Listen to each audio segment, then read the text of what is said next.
আসসালামু আলাইকুম। মাওলানা মিজানুর রহমান আজহারী সাহেব, আপনাকে বাংলাদেশে কামব্যাক করার জন্য আবেদন করতেছি। আপনি আমাদের মাঝে আসেন। আপনি 16 কোটি মানুষের হৃদয়ের স্পন্দন। তাই আপনাকে বলতে চাই, প্লিজ দয়া করে আপনি আবার বাংলাদেশে আসুন এবং আমাদের জন্য নতুন কিছু মেসেজ ইসলাম থেকে দেন। প্লিজ আপনি বাংলাদেশে আসুন। আরেকটি প্রবাসী ভাই একটি মেসেজ দিছে, তো চলুন আমরা দেখব সে কি বলতে চায়, তার মুখে আমরা শুনে আসি।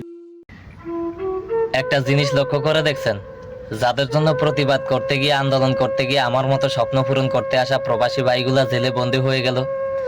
তারা একটা মেসেজ পাওয়ার পর, তাদের অধিকার ফিরে পাওয়ার পর ঠিকই ঘরে চলে গেল। তারা একটা বার বললো না যে আমার প্রবাসী ভাই জেলে বন্দি কেন, মুক্তি চাই মুক্তি চাই। অথচ তাদের জন্য আমরা স্লোগান দিই, আমার ভাই মরলো কেন, জবাব চাই জবাব চাই। আসলে ভাই, এই দুনিয়াটা শুধুই স্বার্থপর, স্বার্থের জন্য মানুষ কাজ করে। আসলে আমাদের মতো প্রবাসীরা শুধু দিয়েই গেলাম, আমাদের জন্য কেউ দেওয়ার উপযোগী না। আমাদেরকে মানুষ কষ্ট দেয়, আঘাত দেয়, আমরা কান্নাই করতে পারি বসে বসে, কিন্তু প্রতিশোধ করতে জানি না। হ্যাঁ, আমরাই প্রবাসী।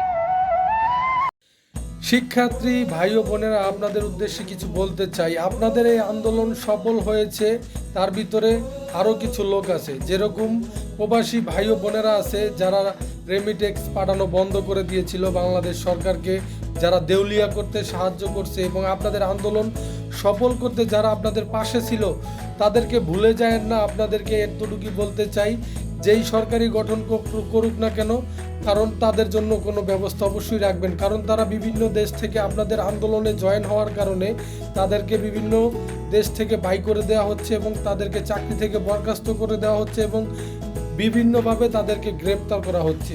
তো আশা করি সরকার গঠন করার পর তাদের দিকে খেয়াল রাখবেন এবং তারাও আপনাদের অনেক বড় উপকার করছে এবং বাংলাদেশ আলেম সমাজ আপনাদেরকে অনেক উপকার করছে। তাই বিশেষ করে ছাত্রছাত্রী শিক্ষার্থী ভাই ও বোনেরা, কাউকে ভুলে যাবেন না, কারণ নেক্সটও এরকম ভয়াবহ দৃশ্য আসতে পারে। যদি ভুলে যান তখন আপনাদের পাশে কাউকে পাবেন না।